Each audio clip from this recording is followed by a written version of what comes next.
So hello and welcome back मेरे देश के प्यारे भविष्यों, न्यूट्रिशन सिस्टम इन नेचर। आज ये चैप्टर फाइनली मैंने इसका पीपीटी बना लिया है और आज इसे खत्म करके जाएंगे। कई दिनों से बहुत सारे बच्चे इसमें डिमांड कर रहे थे 22, 23, 22, 23 का था, तो 23 आज कर, सॉरी 22 ये आज खत्म कर देते हैं।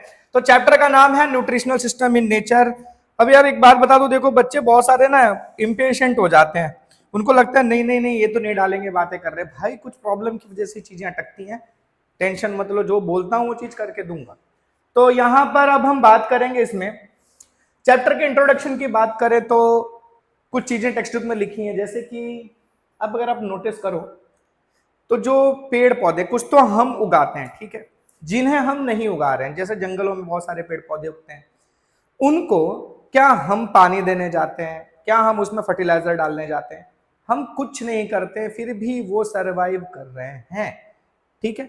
अब ये कैसे पॉसिबल है? इनका पूरा भरण पोषण, पालन पोषण, खाना पीना, धूप, सबका अरेंजमेंट नेचर खुद करके देती है। तो देखा जाए ना तो बेसिकली सबसे स्मार्टेस्ट क्रिएचर हमको माना जाता है कि इंसान सबसे स्मार्टेस्ट क्रिएचर है, पर सबसे बड़ी बात यह है ना कि इंसान का सरवाइव कर पाना अर्थ पर बहुत मुश्किल है, बाकी चीजों का सपोर्ट ना मिले तो। लेकिन नेचर में बाकी जो नेचुरल एलिमेंट्स है, पेड़ पौधे, ये सब है ना, इनको इंसानों की जरूरत नहीं है, ये हमारे बिना भी सरवाइव कर सकते हैं। तो देखा जाए तो भले हम स्मार्ट हैं, पर सबसे कमजोर क्रिएचर जो है ना अर्थ पे, वो हम ही है, ठीक है। तो यहां हम यही चीजें पढ़ेंगे न्यूट्रिशनल सिस्टम के बारे में, और यहां ये बताई गई है बातें कि भाई पद्मश्री डॉक्टर सुभाष पालेकर जी जो थे, उन्होंने इसकी स्टडी करके क्या बताया कि हमारा जो न्यूट्रिशनल सिस्टम है नेचर में, वो 4 चीजों पर डिपेंड करता है, बेसिकली 4 टाइप्स का होता है कह सकते हैं। एक है regulation of food nutrients through food cycle, food cycle के थ्रू कैसे फूड्स का इधर से उधर मूवमेंट होता है, कैसे मैनेजमेंट होता है। Provision of nutrients to plants roots by capillary action, capillary action के थ्रू रूट्स को कैसे न्यूट्रिशन मिलता है प्लांट्स के। रेन बाय साइक्लोन, साइक्लोन जो होता है उसकी मदद से रेन आता है, उसका क्या फैक्ट, मतलब उसके बारे में हम पढ़ेंगे, डिस्कस करेंगे, जो न्यूट्रिशनल सिस्टम के 4 टाइप्स में बेसिस बात करें। एक्टिविटीज ऑफ लोकल अर्थवॉर्म, इसमें लोकल अर्थवॉर्म्स की एक्टिविटीज कैसे इन्वॉल्व हैं। तो ये सारे 4 बेसिकली देखा जाए तो हमारे मेन पैरामीटर्स जो हम डिस्कस करने वाले हैं न्यूट्रिशनल सिस्टम, नेचर का जो भी न्यूट्रिशनल सिस्टम है, इन सबको चलाने वाले ये 4 पैरामीटर्स, ठीक है।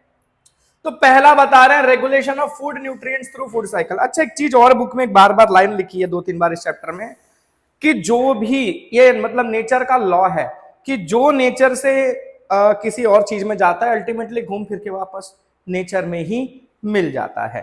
तो बोलते हैं ना, जो एक कहावत है, इंसान माटी का बना है, माटी में ही मिल जाना है, तो वो हर चीज के लिए है। कोई भी चीज जो नेचर से किसी भी एनिमल, प्लांट किसी में भी जाता है, वापस घूम फिर के नेचर में आ ही जाता है। तो वो लाइन के बारे में सोचा चलो थोड़ा बता दूं भाई, कोई इग्नोर ना कर देना।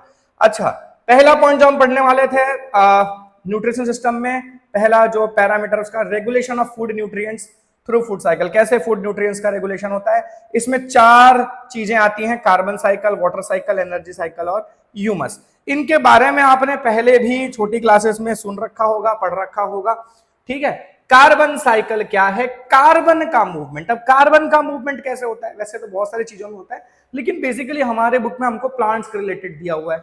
देखो, प्लांट्स के जो लीव्स हैं, ये लीव्स क्या करते हैं? ये सनलाइट को एब्जॉर्ब करते हैं, एटमॉस्फेयर में से CO2 यानी कार्बन ले रहे हैं, कार्बन प्रेजेंट है CO2 में, उसको लेते हैं, ठीक है, और उसके थ्रू ये लोग फूड बनाते हैं, फूड बनाते हैं जो उनका कार्बोहाइड्रेट्स है, ठीक है। अच्छा, फिर इस कार्बोहाइड्रेट्स का होता क्या? ये प्लांट अपने कुछ चीजों में यूज करता है, कुछ चीजें ये क्या करता है, सॉइल में रिलीज करता है, तो अल्टीमेटली वो चीजें सॉइल में पहुंच जा रही हैं। दूसरा ये कि ये प्लांट का लाइफ साइकिल जब कंप्लीट होता है, अल्टीमेटली ये डिकम्पोज होगा, इसी सॉइल के अंदर डिकम्पोज होगा, तो वापस वो CO2 इसी में आ जाएगा, यानी कार्बन जो इसने सराउंडिंग से, एटमॉस्फेयर से लिया है, वापस घूम फिर के एटमॉस्फेयर में ही वो चले जाना है। दूसरी चीज हमको बताई गई है वाटर साइकिल की। तो भाई पानी का मूवमेंट कैसे होता है? हमें पता है ओशंस वगैरह हैं, वो हीटअप होते हैं, तो जहां मतलब ये हीटअप होने की वजह से इवेपोरेशन होता है, इवेपोरेशन होने की वजह से ये पूरा जो वेपर है ऊपर की तरफ उठता है, क्लाउड फॉर्मेशन होता है उसकी वजह से, फिर वो क्लाउड्स अल्टीमेटली बारिश के फॉर्म में वापस अर्थ पर गिरते हैं, फिर वो नदियों के थ्रू, और बाकी सोर्सेस के थ्रू, सरफेस रन ऑफ के थ्रू बहते हुए अल्टीमेटली फिर जाकर ओशन में ही मिल जाते हैं। तो ये वाटर वापस, ठीक है, ओशन से ऊपर गया, रेन बन के गिरा, वापस घूम फिर के कहीं जाके ओशन में ही मिल गया, और ये साइकिल चलता रहता है। ठीक है, फिर बात करें हम एनर्जी साइकिल की, तो एनर्जी साइकिल भी कुछ ऐसी ही है। Ultimate source of energy, ultimate जो हमको सबसे मेन सोर्स जो जहां हमारा एनर्जी का सोर्स है वो कौन है? सन है। सन से एक बार एनर्जी एटमॉस्फेयर में हमारे अर्थ के अंदर आ गई, इसके बाद क्या है, जैसे प्लांट की अगर मैं बात करूं तो ये प्लांट इस एनर्जी को एब्जॉर्ब कर रहा है, सन की एनर्जी को ले रहा है, उसको बाकी प्रोसेसेस करके अपने अंदर जो भी यूज करना है, बाकी जो न्यूट्रिशन बना रहा है, वो अल्टीमेटली एनर्जी कहीं ना कहीं सॉइल में जा रही है, या कोई एनिमल खा रहा है उसके अंदर जा रही है, वो एनिमल मरेगा, चाहे ये प्लांट डिकम्पोज होगा, फिर घूम फिर के ये एनर्जी इसी एटमॉस्फेयर में रह जाएगी। तो अल्टीमेटली एटमॉस्फेयर से ही आई हुई एनर्जी एटमॉस्फेयर में मिल जाएगी, सन तक नहीं जा रही है। ठीक है, सन से एक बार हमारे अर्थ में एंटर हो गई तो घूमती फिरती अर्थ के अंदर ही रहेगी। इसमें कुछ ज्यादा ना ऐसा बहुत यूनिक नहीं है, जो एक्स्ट्रा चीज है, जो नई टाइप की चीज जो है ना, वो हम अभी आगे वाले टॉपिक में पढ़ेंगे। ठीक है, ह्यूमस की बात करें, ह्यूमस एक ऑर्गेनिक मैटर है। अच्छा, ये बहुत सारे जैसे कि बोले इसमें बायोलॉजिकल, बायोकेमिकल और केमिकल कई तरह के प्रोसेसेस होते रहते हैं ह्यूमस के अंदर। ह्यूमस एक मटेरियल, उसके अंदर सारे प्रोसेसेस होते रहते हैं। ह्यूमस जनरली रूट्स के पास बनता है, जो हमारे पेड़ पौधों की जो जड़ें हैं उनके आसपास ही ह्यूमस डेवलप होता है, ना कि कहीं और। ठीक है, biomass is formed by decomposition of organic matter by millions of microbial species which need sucrose. अच्छा, जो बायोमास है, ये बायोमास कैसे बनता है? अल्टीमेटली ह्यूमस के बारे में बता रहे थे, बायोमास थोड़ा और बड़ा टॉपिक हो जाता है, लेकिन यहाँ ह्यूमस के लिए कह सकते हो आप। तो ये बनता कैसे? इनको ना बहुत सारे ना माइक्रोब्स होते हैं वहां सॉइल में, जो डिकम्पोजिशन का काम करते हैं, बहुत सारे एंजाइम्स रिलीज करते हैं, उसके थ्रू ये ह्यूमस का फॉर्मेशन करवाते हैं। पर उन मतलब जो माइक्रोब्स हैं उन्हें क्या चाहिए? उन्हें चाहिए सुक्रोज। अब ये सुक्रोज उनको कहां से मिलता है? ये सुक्रोज उनको प्लांट देता है। ठीक है, प्लांट के अंदर होता है, फोटोसिंथेसिस वगैरह होती है, उससे एनर्जी वगैरह बनती है। सुक्रोज भी क्या एक तरह का कार्बोहाइड्रेट है, वो एंटर होता है कहां? सॉइल के अंदर, रूट्स के थ्रू, और उसके थ्रू उन स्पीसीज को, जो माइक्रोबियल स्पीसीज है, छोटे छोटे स्पीसीज हैं, उनको ये जो एनर्जी है सुक्रोज के फॉर्म में अवेलेबल हो जाती है। फिर वो इस एनर्जी को लेके एक्टिविटीज करते हैं और ह्यूमस डेवलप करते हैं, और अल्टीमेटली वो ह्यूमस जो है वो इस प्लांट के लिए काम में आता है। तो देखा जाए तो प्लांट इन माइक्रोब्स को पाल रहा है, बदले में ये माइक्रोब्स ह्यूमस बनाकर प्लांट को दे रहे हैं, जो कि प्लांट के लिए हेल्पफुल है। तो एक दूसरे की हेल्प ये लोग कर रहे हैं। अच्छा, इसमें ये भी बता रहे हैं, देखो, green leaves produce sucrose through photosynthesis, 25% of it reaches microbe through roots. बताए, जितना वो फूड बनाता है, जितना कार्बोहाइड्रेट्स बनाता है, जितनी एनर्जी प्रोड्यूस करता है प्लांट, 25% रूट्स के थ्रू वो सॉइल के अंदर देता है उन माइक्रोब्स को, जो कि ह्यूमस बनाने में हेल्प करते हैं। फिर बात करें provision of nutrients to plant roots by capillary action, जो 4 मेन पॉइंट्स थे हमारे न्यूट्रिशनल सिस्टम के। पहला वाला जो हमने पढ़ा कि फूड का मैनेजमेंट, अब दूसरा है रूट्स को कैपिलरी एक्शन के थ्रू कैसे मतलब न्यूट्रिएंट्स मिलते हैं। कैपिलरी एक्शन क्या होता है? कैपिलरी एक्शन आपने अपनी लाइफ में बहुत बार देखा होगा, जैसे आपने कभी देखा होगा, हम जो दिया वगैरह जलाते हैं, मिट्टी विट्टी के दिए जलाते हैं, दिवाली वाले में जलाते हैं, तो ये दिया है हमारा, इसके अंदर हमने तेल भर दिया, और यहाँ एक छोटी सी हमने कॉटन की ना एक विक लगाते हैं, बत्ती लगाते हैं। ठीक है, अब हम यहाँ जलाते हैं। ठीक है, अब ये तेल कंटिन्यूअसली यहाँ से ये आग तक पहुंचता रहता है। ठीक है, ये कैसे पहुंचता है? इसी को हम कैपिलरी एक्शन कहते हैं। ठीक है, तो इसके ही थ्रू ऐसे ही कुछ मूवमेंट होते हैं, कैसे? सॉइल के अंदर न्यूट्रिएंट्स का, जो रूट्स तक पहुंचते हैं। तो क्या बता रहे, देखो, rain water is stored in the form of ground water through the gravitational force. अच्छा, जो बारिश का पानी गिरा धरती पे, वो एब्जॉर्ब होकर अल्टीमेटली, क्योंकि ग्रेविटी का इफेक्ट होता है तो पानी नीचे की तरफ जाएगा, तो वो नीचे चला जाता है, नीचे स्टोर हो जाता है ग्राउंड वाटर बनके। फिर क्या होता है, जब बारिश खत्म होती है तो यही पानी कैपिलरी एक्शन के थ्रू, ऊपर अब ड्राई हो गया है, नीचे पानी गीला है, तो वो कैपिलरी एक्शन के थ्रू राइज करके ऊपर आता है, और रूट्स के अगल बगल ये पानी प्रेजेंट होता है, ये मॉइस्चर प्रेजेंट होता है, जो कि रूट्स इसमें से अपना जो भी मॉइस्चर चाहिए वो भी ले सकते हैं। दूसरा कि जब ये पानी ऊपर की तरफ आता है, ये अपने साथ वहां डीप सॉइल में प्रेजेंट जो न्यूट्रिएंट्स हैं उनको भी लेकर ऊपर आता है, और ये न्यूट्रिएंट्स हमारे रूट्स के पास आ जाते हैं और रूट्स के लिए अवेलेबल हो जाते हैं। तो ये हमारा कैपिलरी एक्शन के थ्रू जो न्यूट्रिशन प्रोवाइड होता है उसकी बात हो गई। फिर बात करें तीसरा जो इंपॉर्टेंट फैक्टर था हमारा न्यूट्रिशनल सिस्टम का, वो है हमारा रेन बाय साइक्लोन। साइक्लोन का मतलब बेसिकली हम कहते हैं तूफान, है कि नहीं? अच्छा, अब ये तूफान वगैरह बनते कैसे हैं? वैसे तो बहुत कॉम्प्लिकेटेड प्रोसेस है उसका, ठीक है, इतना आसान नहीं है समझना, मेटेरोलॉजी की स्टडी करते हैं लोग तब उतना डिटेल में समझते हैं, लेकिन मैं थोड़ा सा आपको फिर भी एक आइडिया देने की कोशिश करूंगा। जो टेक्स्ट बुक के पॉइंट्स है उस हिसाब से अगर मैं पहले बता दूं तो वहां क्या बता रहे हैं कि मॉनसून में जो रेनफॉल होता है उसके पीछे सबसे बड़ा फैक्टर है इंडिया के लिए कौन सा, साइक्लोन। मार्च 21 के बाद जो नॉर्दर्न हेमिस्फीयर है, नॉर्दर्न हेमिस्फीयर मतलब क्या, जैसे ये हमारा अर्थ को अगर हम बीच से दो इक्वल पार्ट्स में डिवाइड करें, ये हमारी इक्वेटर, जीरो लैटिट्यूड की जो लाइन है दैट इज इक्वेटर, इसके ऊपर का हिस्सा दैट इज नॉर्दर्न हेमिस्फीयर, और ये नीचे वाला हमारा सदर्न हेमिस्फीयर। हमारा इंडिया नॉर्दर्न हेमिस्फीयर में आता है, इक्वेटर से थोड़ा सा ऊपर। आपने 9th स्टैंडर्ड में India size and location chapter पढ़ा था, उसमें आपने इसके बारे में डिस्कस किया था। तो ये यहां से थोड़ा सा ऊपर ये हमारा इंडिया पड़ता है, इक्वेटर से थोड़ा, ठीक है। अच्छा, तो हम आते हैं कहां, नॉर्दर्न हेमिस्फीयर में। अच्छा, ये हमारा इंडियन ओशन का एरिया पूरा, ठीक है, इधर अरेबियन सी है, इधर बे ऑफ बंगाल है, इंडियन ओशन। तो वैसे देखा जाए तो ये पूरा ओशन का एरिया है हमारे आसपास। ये हिस्से में क्या होता है, 21 मार्च के बाद टेम्परेचर बढ़ने लगता है, ये हिस्सा हीटअप होने लगता है। क्यों होने लगता है, अब भाई अर्थ जब घूमता है ना तो एकदम ऐसे नहीं घूमता है, वो ऐसे टिल्टेड घूमता है, आपको पता है। तो ना इस दौरान क्या होता है ना कि हमारी जो पोजीशन है सन के ज्यादा सामने आ जाती है, ठीक है। तो सन की वर्टिकली, सन रेज जो है वर्टिकली इस एरिया में पड़ती हैं, जिसकी वजह से ये पूरा नॉर्दर्न हेमिस्फीयर का इलाका हीटअप होने लगता है। सदर्न हेमिस्फीयर में तब ठंडी का सीजन आ जाएगा, ठीक है, और नॉर्दर्न हेमिस्फीयर हीटअप होता है, ठीक है। अच्छा, अब जब ये हीटअप हो रहा होता है तो वहां जो ओशन में पानी वगैरह मौजूद है वो हीटअप होगा, वो हीटअप होगा, इवेपोरेशन होगा, इवेपोरेशन के थ्रू ये ऊपर की तरफ उठेगा, उठेगा कि नहीं उठेगा। साथ ही साथ वहां जो ऊपर हवा है वो हवा भी गर्म होगी, उस पानी के कांटेक्ट में ऊपर जो हवा आएगी वो भी हीटअप होगी, तो वो भी गर्म होती है, वो भी ऊपर की तरफ उठती है। अब जब वो ऊपर की तरफ उठती है, ठीक है, जैसे ये ओशन का एरिया है, यहां से गर्म हवाएं ऊपर की तरफ उठेंगी तो अगल बगल से ठंडी हवाएं कहां घुसेंगी, यहां पर आएंगी, ठीक है।